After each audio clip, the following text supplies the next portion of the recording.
Federal Drive is presented by GEHA, Government Employees Health Association, proudly providing health and dental benefits to federal employees and their families. Visit GEHA.com. And now, the Federal Drive with Terry Gerton, sponsored by GEHA. Welcome to the Federal Drive on Federal News Network. It's Wednesday, November 5th, 2025. I'm your host, Eric White, filling in for Terry Gerton, and I am glad you're here. Coming up this hour of the Federal Drive, financial tips from a retired Fed who's seen his share of shutdowns, plus where the shutdown is having the biggest impact geographically speaking. Those stories and much more ahead during this hour of the Federal Drive.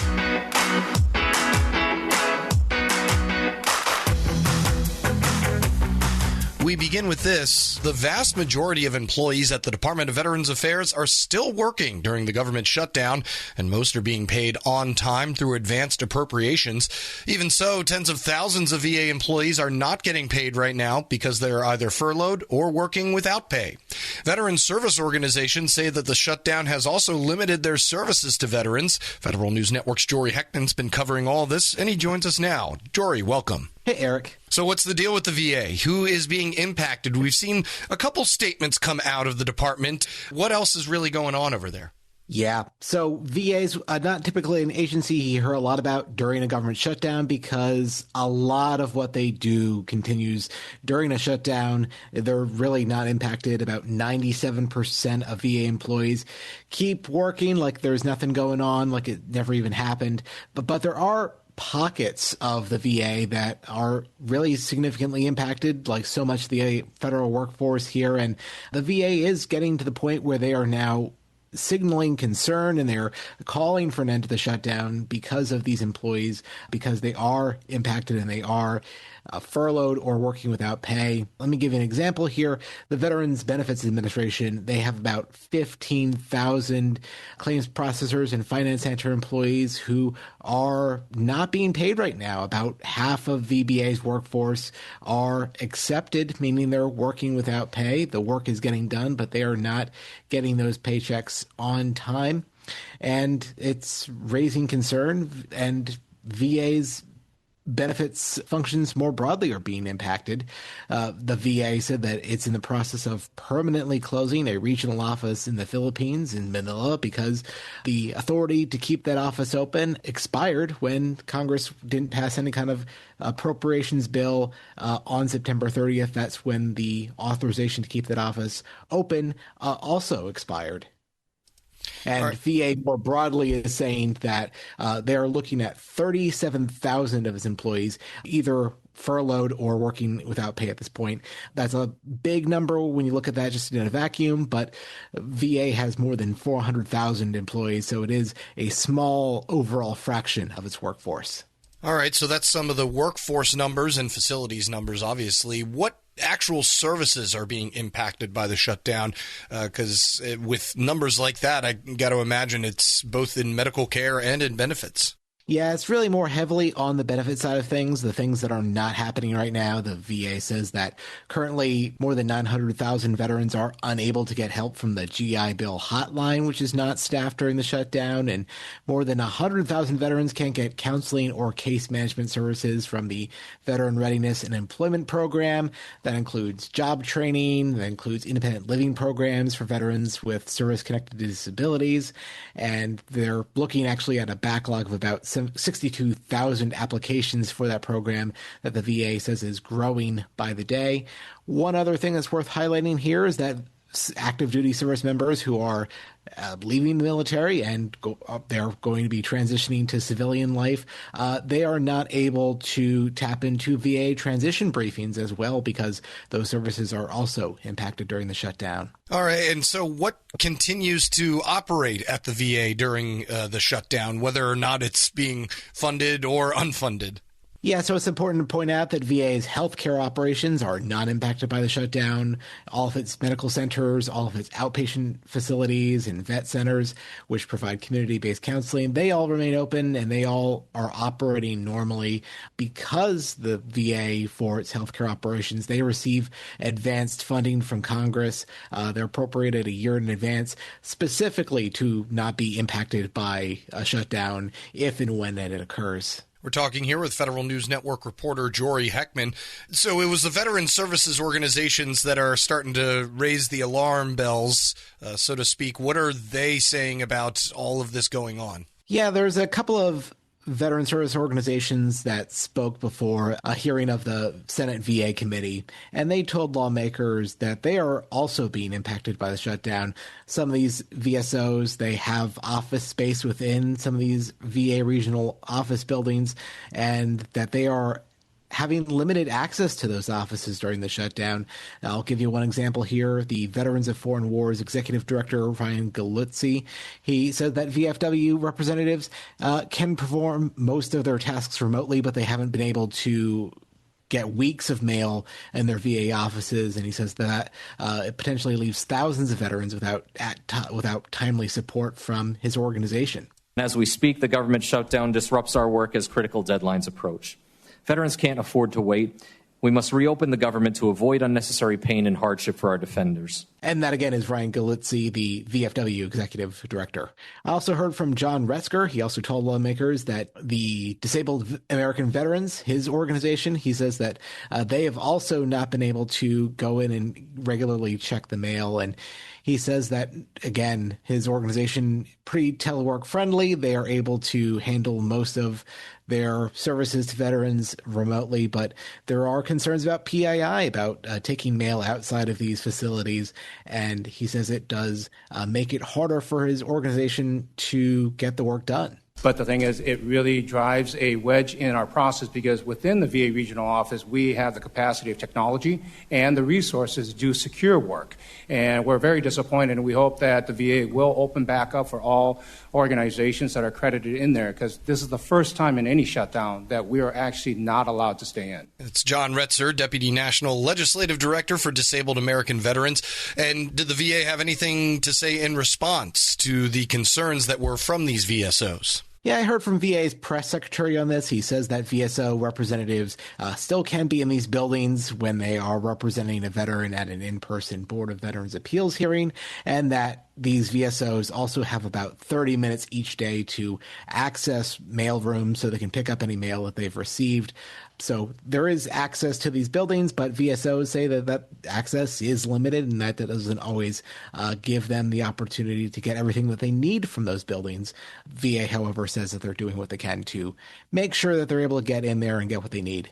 Federal News Network reporter Jory Heckman, thanks for letting us know what's going on. Thanks, Eric. And you can find more of Jory's reporting on this and other shutdown coverage at our website. Head to federalnewsnetwork.com. Still to come, where the shutdown is having the biggest impact, geographically speaking, it's the Federal Drive with Terry Gerton on Federal News Network. I'm Eric White, filling in for Terry.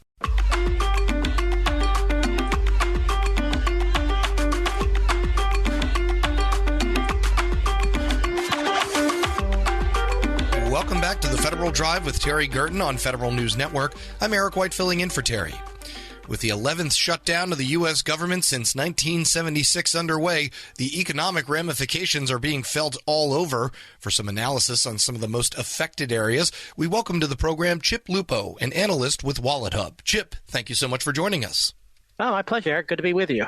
Absolutely. So let's get an overview of what you were looking for here in this analysis. 2025 government shutdown underway. What exactly did you zero in on? Was it geographic or industry? Well, it's interesting because, first, Eric, let's take a look at this at the bigger picture, because right now, and the numbers are going to keep growing the longer this thing drags out, roughly about 900,000 federal employees have been furloughed. 700,000 are working without pay, and of those 900,000 that have been furloughed, there's no guarantee that they'll have jobs when the shutdown ends, particularly the longer it drags on. So things such as essential services, air traffic control, military operations, those are continuing, though you're going to see some agencies like the IRS, Department of Education, CDC, they're going to be slowing operations down, primarily from manpower issue. And most importantly, the shutdown is costing the economy what we estimate to be about $400 million per day. So what we try to focus on is how is the shutdown affecting each state's affected differently, because federal government has presence of varying degrees in different states, and some areas depend more on federal dollars than others. So what we did, Eric, is that we looked at things such as the share of federal jobs per state, and this is including Washington, D.C., obviously, federal contract dollars per capita, percentage of families receiving SNAP benefits, real estate as a percentage of gross state product. We'll talk about that in a minute because this is interesting, because this is a common question that comes up is why are we considering real estate in the midst of this government shutdown? And then, of course, access to national parks. Now, Eric, you've seen numerous government shutdowns, and when these things occur, usually it's the national parks that are the first on the chopping block. That it is, and it's usually the courtesy of B-roll that all the TV stations like to run. But, those are just one aspect, as you mentioned. And looking at the analysis here, you've had a ranking system of just how affected each state is going to be. And obviously, D.C. is going to be up there. Virginia, Maryland, all the ones that we are aware are well affected. But what were some of the other high-ranking ones that folks may not realize have a large federal footprint, or the federal government has a footprint on them, let's say? Right. Now, obviously, Washington, D.C. is far and away number one because it is the hub of the government, and the states that are on the outskirts and the suburbs, Maryland at 5, Virginia at 6. New Mexico is an interesting one at number 3 because it's a very low income state. So what we found is that a fifth of their population enrolled in SNAP benefits. So now while those payments are currently going out, but an extended shutdown could lead to a huge chunk of those residents struggling to put food on the table if the government doesn't have any more funds available for benefits. New Mexico also is in an area where there's a lot of federal land. It's the 7th highest percentage of federal jobs and the 5th most national parks per capita. So New Mexico is already struggling economically. There's high poverty rates, low unemployment. So the government shutdown is going to hit that state particularly hard. Yeah, and there's always those ones out there that you don't necessarily think of. But yeah, let's get back to the actual ranking system itself. You did include real estate, as you had mentioned. What do you mean by including effect on real estate? Does that affect housing prices, land prices? What are we talking about here? Not necessarily the pricing, but the metric we use is real estate as a percentage of gross state product. Now, the gross state product, of course, is the equivalent of the GDP, but at a state level. Think about your mortgage processing. A large number of homes are being financed through the FHA or the VA. Any types of real estate transactions you're getting the IRS involved. So if you're getting staff shortages in those particular agencies, that's going to drag down the processing time.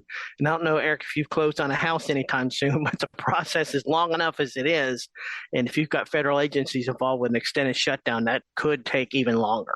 We're speaking with Chip Lupo. He's an analyst with Wallet Hub. And let's go to the federal contracting dollars. That's probably where most of the pain is going to be felt. A lot of people tied for first there, Chip. Yeah, in terms of the federal contracting dollars, because there's a lot of it out there. A lot of states do rely heavily on the federal contract dollars. Of course, Washington, D.C., Virginia, Maryland, in top 3, as you would expect. New Mexico's right there. Yeah, tied for first, and Connecticut, which I thought was interesting also. But Connecticut, Yale University is there. It's obviously a major prestigious university. There's a lot of federal contract and a lot of federal dollars there too. So, yeah, again, the longer these things drag out, the more these states are going to be feeling the pinch. And I want to correct myself. From the beginning, we kind of dismissed the effect of not having national parks open. That's a big deal. I mean, it may not affect the most amount of people and a lot of high populous states, but a national park being closed in a local area, especially during this time of year, leaves changing, all that good stuff that is captivating for eyesight. Could you just discuss a little bit about your analysis on what national parks closing means for certain areas?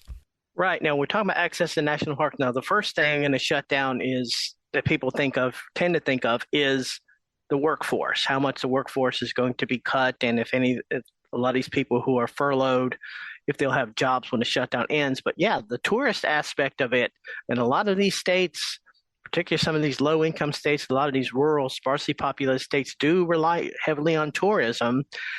So it's not surprising that Alaska has the highest access to national parks. So they're going to be feeling the pinch tremendously, along with Wyoming, DC right there in the middle, sandwiched in between Wyoming and Montana, and then New Mexico at number 5. So yeah, don't dismiss the tourist aspect again. I'm not so sure that leaf changing is a tremendous deal, but in any of these states, but you do have wide open spaces. There's mountains and rivers and huge open air spaces. So with a lot of national parks in these states. So yeah, these states are going to really be feeling it the longer the shutdown drags out. And there's New Mexico again. It's almost like it's the DC of the West. Appears to be, because particularly when it comes to federal dollars, there is a lot of federally owned land in New Mexico, and again, with federal land comes federal dollars, so there's going to be a pinch felt there for sure.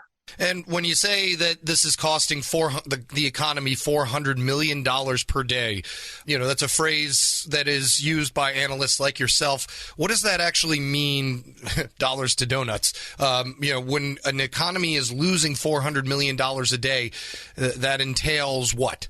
Well, it's again, when we're in this post-inflation economy where things are creeping back up to respectable numbers, it's going to affect, I touched on earlier, and it's going to affect things such as air traffic control, military operations. I mean, they're still ongoing, but at some point, the longer this thing drags out now, if this thing drags out much longer, we could be looking at even more than $400 million a day. And that's just going to put things such as home buying, perhaps, at a standstill. The economy is on edge, of course, because no one wants to make significant investments of capital when there's this uncertainty. We've already been in an era of uncertainty with tariffs. So now you throw in a government shutdown on top of it with $400 million a day and counting. People are going to be holding on to their money a little bit longer and not willing to invest. That's Chip Lupo, an analyst with Wallet Hub. Thank you so much for joining us. Oh, my pleasure, Eric. Thank you so much for having me. Have a good day. Absolutely. And we'll post this interview along with a link to Chip's analysis on our website. Go to federalnewsnetwork.com/Federal Drive. Subscribe to the Federal Drive wherever you get your podcasts. Still to come, the federal contracting community pleads again with congressional leaders to end the shutdown. But first, financial tips from a retired Fed who's seen his share of shutdowns. It's the Federal Drive with Terry Gerton on Federal News Network. I'm Eric White filling in for Terry.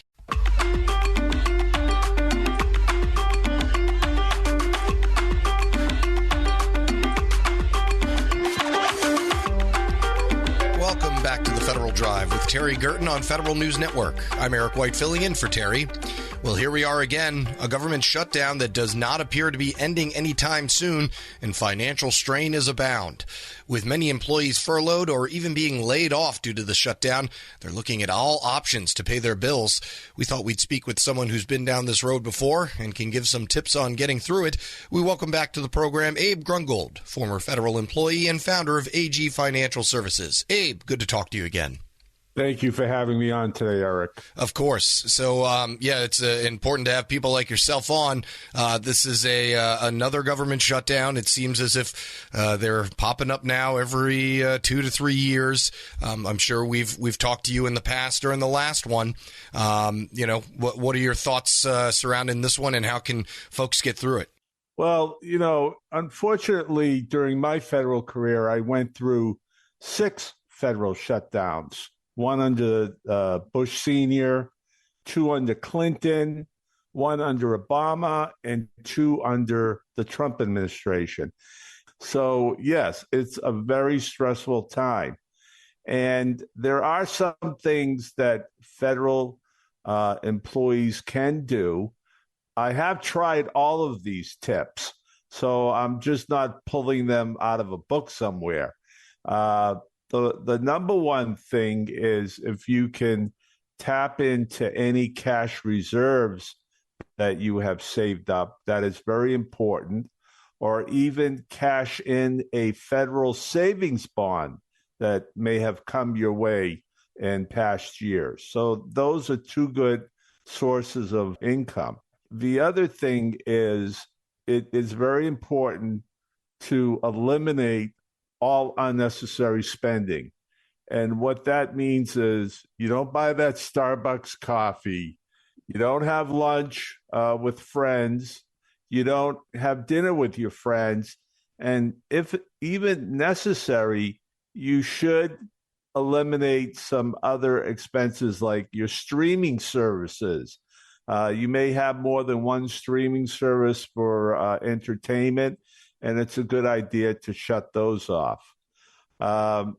Another method for getting through this tough period, especially where you have bills, whether they're medical bills, whether they're credit card bills, or utilities such as electricity, you should contact every company, credit card company, utility company, and just to ask them if they could eliminate any interest payments or any late fees and try to be understanding that you are a federal employee going through a federal shutdown. If you have some medical bills, you should try to work with the medical provider and get yourself on a payment plan. I have done that in the past. Wanted to also focus in on, when you're cutting back on all of these non-essentials, as you mentioned it, how far can those go, though? I mean, this shutdown, you went through a couple of long ones yourself. The longer that these go on, are you able to, really stretch out all your dollars as much as you can? Do you take the steps incrementally, or should you just do them all at once? What worked for you? Well, as you know, that when the federal shutdown gets beyond a week, you really have to take evasive steps to try to handle all your finances.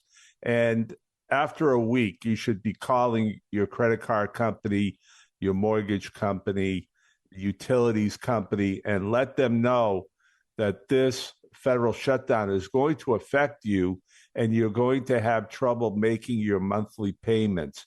Look, they understand this and they should be somewhat sympathetic to help you out during this situation. So it is something that you need to tackle, certainly after the first week. And today, I believe, is the 21st day of the federal shutdown. So it's 3 weeks have passed.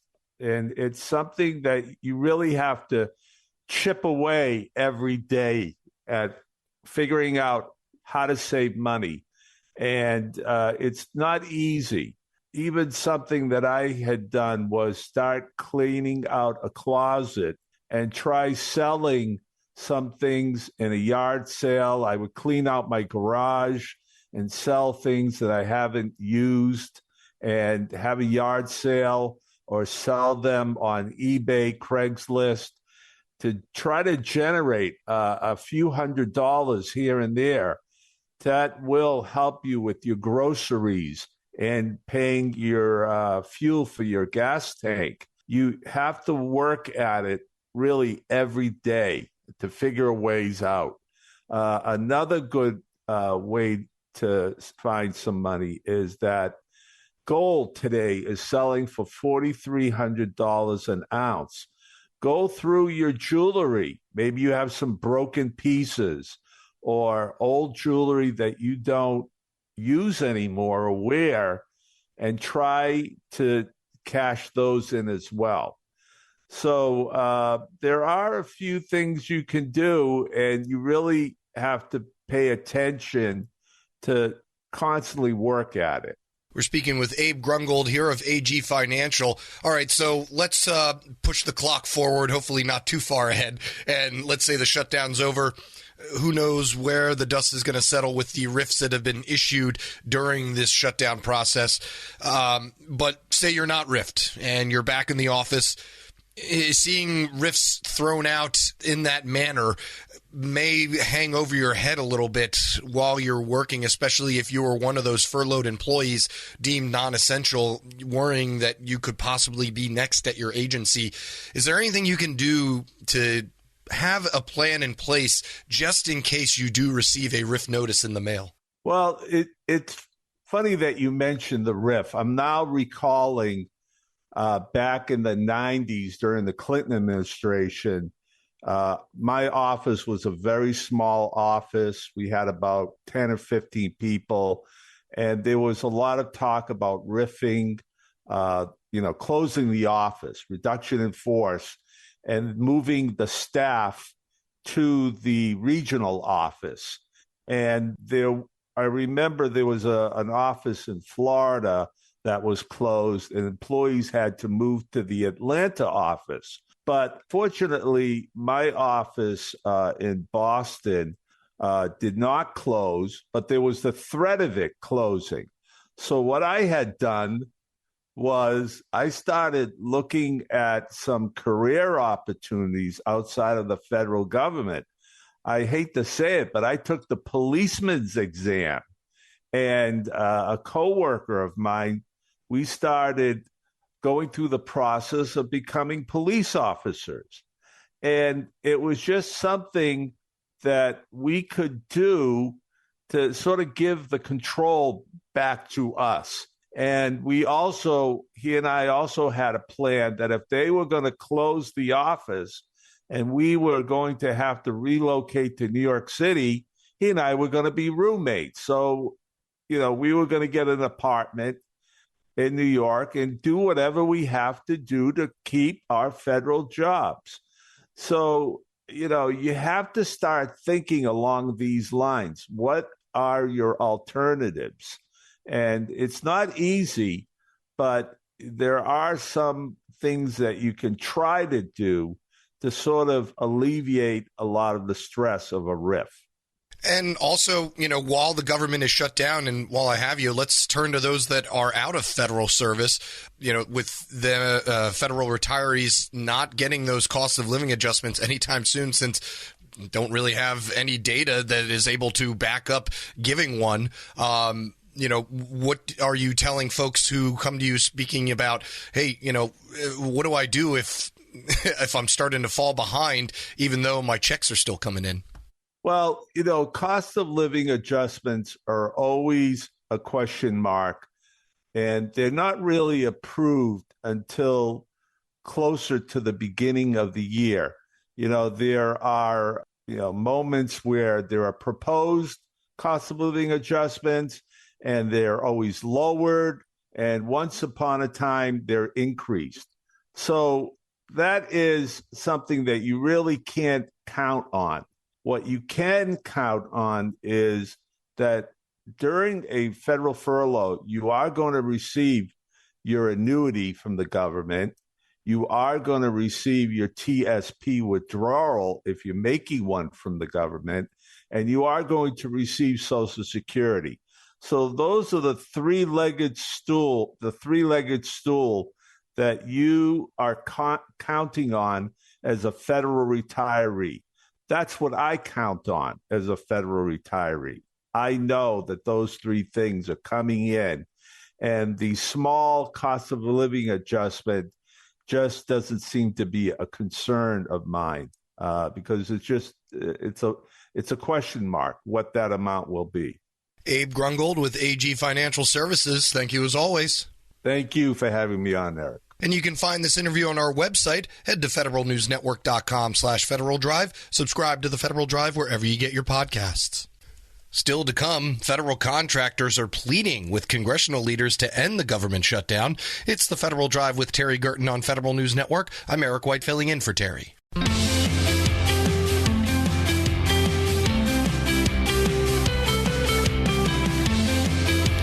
Welcome back to the Federal Drive with Terry Gerton on Federal News Network. I'm Eric White filling in for Terry. Employees of the government and the companies that agencies work with are both feeling the strain of this ongoing shutdown. Now, one industry group is asking congressional leaders to lessen the financial blow the best they can. Federal Drive host Terry Gerton spoke with Jim Carroll earlier this week, who is the executive director of the Professional Services Council. Despite being close to the record length of a partial government shutdown, but in the middle of that, PSC has recently written a letter to members of Congress. Tell us a little bit about that. Who did you write to first? Yeah, we really believe that in order for there to, get a resolution and get the government up and running, there needs to be a bipartisan, bicameral solution. And that's what we did. Our letter was addressed to all four leaders in both, so two in each chamber to try to express not just the normal sort of, this is really hurting us, but to explain the impact to mission, the very real concern that what we are going to see are critical issues with mission success as this goes on. And that's what we were trying to convey in the letter and with some important meetings this week. Jim, has PSC written letters like this in the past, or is this something new? We've certainly written letters in the past and, tried to address significant issues, whether it is a lapse in appropriations or a couple other, issues that are, really need the resolution of the entire Congress. But what we're doing now is, PSC is very proactive. We lean into issues. And so, with this, we have followed up with, significant meetings on the Hill and a very significant meeting at the White House. And so it's not just a letter, we're in the fight. Jim, are there particular stories or cases that you are finding really resonate with the key leaders you're speaking to? I think the fact that our industry represents, close to $1 trillion in revenue, 1 million employees across the U.S., but really, it's the idea that everything, as I said, from some of the DoD, platform readiness to the NASA program and, the work that's being done on Artemis 2, the launch preparations there. At the FAA, it's the civilian pilot training that is being impacted. That could have long-term impacts. And as Secretary Duffy said a few days ago, this could have safety implications at the rate we're going. And so, those are some of the, impacts that we're having, and, when we bring those subjects up. And what is PSC's ask in these meetings? What do you want these leaders to do? And do you feel like you're getting traction with them? To go in reverse order, I do think we're getting traction. And I think, again, the idea is not just to reopen the government. Everyone wants that. But what we're also asking is recognition that once the government reopens, and God willing, it's, maybe today, maybe this week, and God knows, hopefully soon, is that we need the contract officers to have the ability to move very quickly on getting payments out the door, to getting contracts awarded.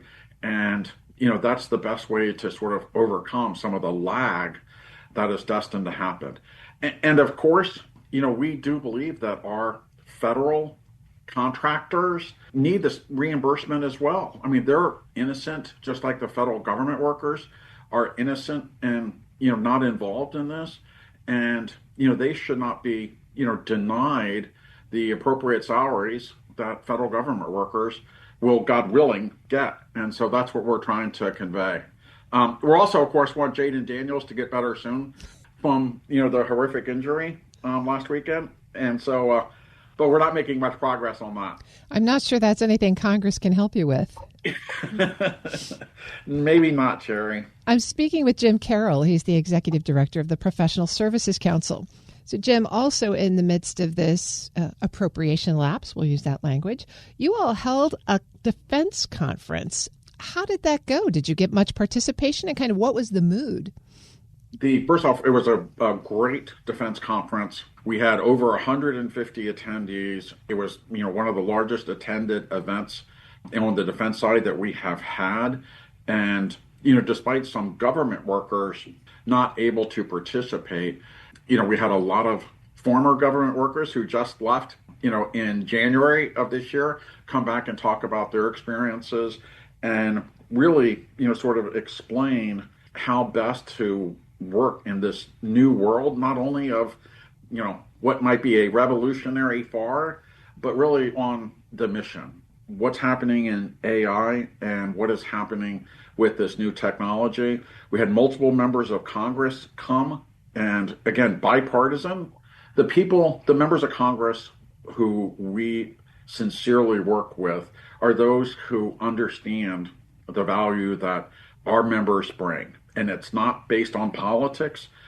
I will say Congressman Walkinshaw, right here from the Northern Virginia area where so many of our members are located, he was really complimentary of the industry. And so were the Republican members that came too. But I know for Congressman Walkinshaw, who we've been speaking with quite a bit lately, he said something that I think really explains what we do. And he said, if you want to succeed, you have to have good people and good technology. And that, I think sums up that, what we're doing is we're bringing really good people and good technology. I would say great people and great technology. And that's how, we are able to remain a strong USA. Was there anything about the conversations at the conference that surprised you? I think a calmness, to be honest. I think a calmness with everyone sort of recognizing that this shutdown will end, that people, the larger companies, would, are trying to move people around, to contracts that are fully funded and do things like that. But, even those, sort of medium-sized companies are calm and knowing that this is a storm that they can ride out. That's our message that we're fighting. Some of the small companies who are, almost exclusive DOD, maybe I should say exclusive to the federal government because it was the DOD contract, it was pretty much exclusive DOD. They're hurting and they're worried, but there's not a sense of panic. And Terry, maybe that's a reflection that this has been such a new world for the last 10, now 11 months, that they are used to, holding tight and they're resilient. And so I was, very pleased that they were able to understand and rely on us and their fellow members. We're so much stronger when we're together that, we're fighting, for the reimbursement and a quick start. Was there any consensus around the future of the defense sector and the defense industrial base? That, everyone does believe that the next 3 years and a few months, there will continue to be an emphasis on DOD and DHS. That one of the issues is, that we discussed was not only how AI is going to continue to change the landscape, but the power demands for AI are going to be a very real issue for everyone, including people who have nothing to do with the government, where there's so much of a energy requirement for these data centers, especially as we, get into AI, that, what will the impact be on the civilian population? We've heard, things such as, possible rolling brownouts in some parts, of the U.S. as this, pull continues of energy. There were some conversations, obviously, about the use of modular nuclear reactors, small ones that would pop up around the country, and the use of those to fund the technology from an energy perspective. And so that was a fascinating discussion as well, and just sort of a thought-provoking for the future. That's Jim Carroll, Executive Director of the Professional Services Council. We'll post this interview at federalnewsnetwork.com/Federal Drive. Subscribe to the Federal Drive wherever you get your podcasts. The Pentagon's Cybersecurity Maturity Model certification is less than a week away from becoming an official acquisition rule.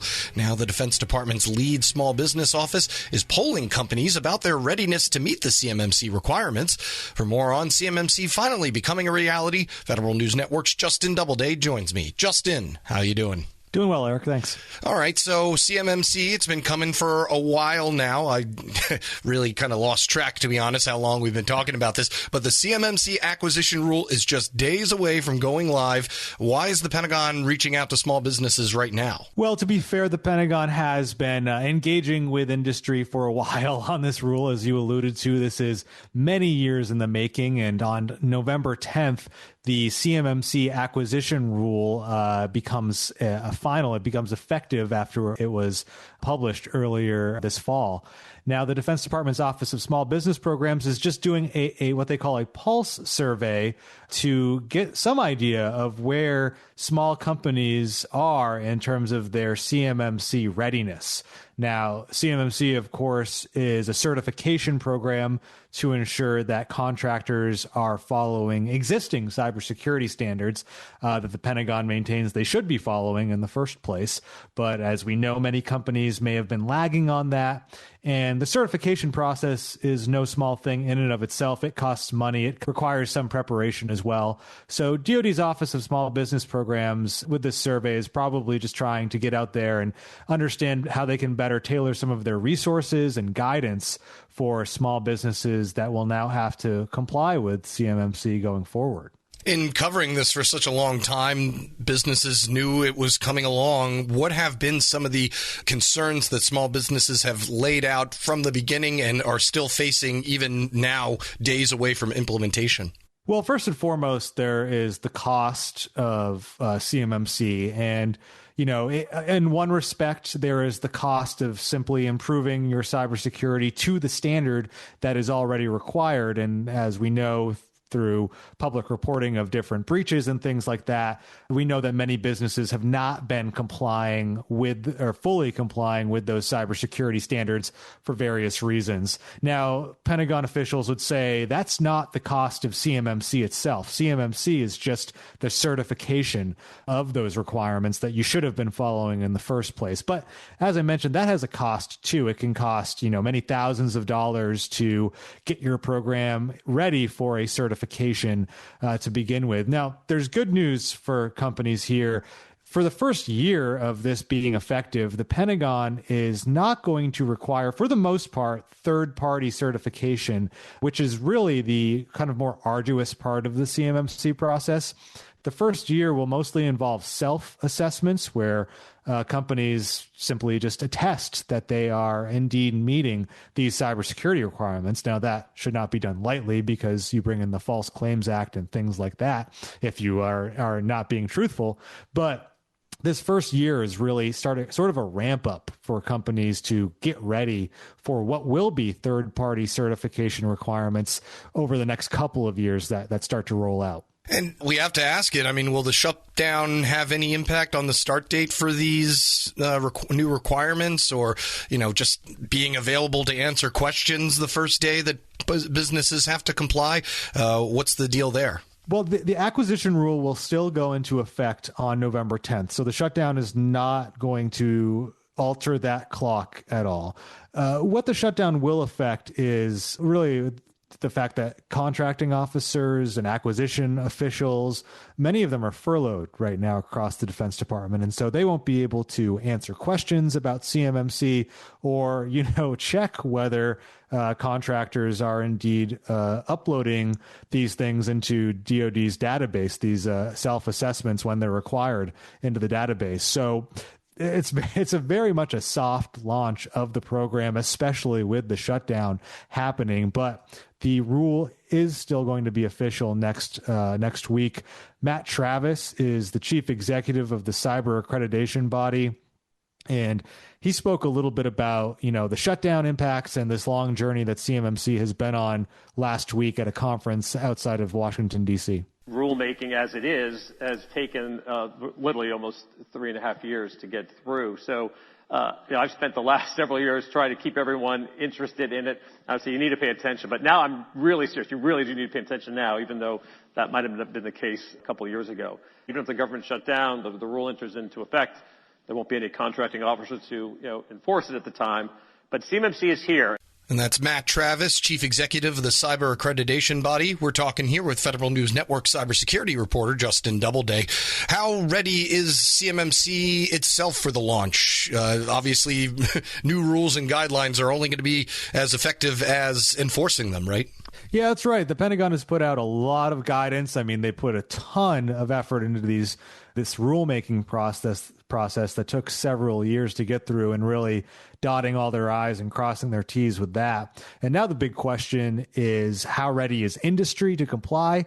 And how ready is the cyber accreditation body and its growing army of CMMC assessors? Because they are going to need to meet the capacity for all of these industry organizations that will be calling to get a certification once it's required of them before they can get a contract. And so Travis said nearly 500 organizations so far have received a level 2 certification involving CMMC. That is going to ramp up to, many thousands that will be required, tens of thousands that will be required in the coming years. So the cyber accreditation body has over 500 certified assessors right now. These are people who can go out and check whether a company is meeting these cyber requirements and then issue a CMMC certification. And ramping up the number of those assessors to more than 1,000, more than 1,500, perhaps as high as 2,000 in the coming years is really the benchmark as the Pentagon starts to ramp up the assessment requirements with CMMC. Yeah, with that large of an undertaking, I know that this is the Defense Department, which is over half the government, but will we ever see CMMC standards go beyond the Pentagon just because, is that even feasible? Well, that's something that Pentagon officials and the cyber accreditation body, they certainly hope that will happen. They hope that other departments and agencies will adopt this in some form or fashion. Now, there is some hope for that because earlier this year, the Federal Acquisition Council, Regulation Council, the FAR Council, proposed a new rule that would establish essentially standard cybersecurity requirements for handling sensitive data across government. And so this is not the same thing as CMMC, but those standard requirements would be the same standards that CMMC measures, the same NIST standards. And so there is some alignment there coming down the pipeline. But we've also had several agencies like the Department of Homeland Security take a look at CMMC in recent years and say, it's not for us. DHS actually said several years ago they were going to go with their own certification standard because they did not feel like CMMC would kind of meet their needs, would be a little bit too high of a standard. That's on the other hand. But, folks like Matt Travis from the Cyber Accreditation Body are still hopeful that there will be kind of this wider adoption of CMMC across government. CMMC is the most ambitious cybersecurity conformity regime yet attempted, and I think it's going to get even bigger when you see other departments saying we need that verified trust from our contracting partners to ensure that when we give them our critical information that we know that they're certified and there's a reasonable expectation that that data will be protected. All right. Well, we'll have to wait and see. Federal News Network cybersecurity reporter Justin Doubleday. Going to be a busy couple of days for you, Justin. Yeah, certainly will be. If anyone has any CMMC tips in the early days, please reach out. And you can also find more of Justin's reporting on this at federalnewsnetwork.com. The Federal Drive with Terry Gerton is produced by me, Eric White, along with Michelle Sandiford. Our web editors are Daisy Thornton and Stephanie Wright. For the latest updates, stay with federalnewsnetwork.com or follow us on Facebook and LinkedIn. Up next, the top national headlines from CBS News and the Federal Newscast. I'm Eric White filling in for Terry Gerton. Thanks for listening.